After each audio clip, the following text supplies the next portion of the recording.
Hindi naman nagagamit yung ganito na yan. Ay, ito pala yung electronics nyo ha. Yes. Control. Comment ko lang po yung mga electrical devices nyo, dapat may ground wire po. Yung ground mo yung mga electrical system.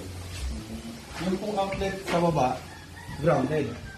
Saka po dito. Ang hindi po grounded ay ito. Yung mga kaha niya, kailangan may wire na yung from ground wire, tatap ninyo sa mga tornilyo na yan. Kahit po saan dyan, basta Mag-ground. Kasi para at least kapag may mga na-energize ng mga charges dito, hindi dadaan sa katawan natin, sa lupa na lang dadaan. Para mga Pati ano niya, yan. pati electronics. wala po kami nakita ng provision ng ground kaya hindi. Hindi, kahit mga tornilyo na yan. Kahit mga tornilyo. Minsan lalagyan ng konting isang butas, patakboy mo na lang yun yung top nito. Yun po okay lang po ba ito? Kasi meron akong bakang dyan. Yes, pwede naman. Tulad ito, bakal nakakonect dito, pwede mo lagyan na lang dito sa bakal. Itak ko po sa bakang dito. Yes, opo. Kasi ito po yung phone. Pwede. Pwede. Pwede na po. Gusto mo tayo na maglagay?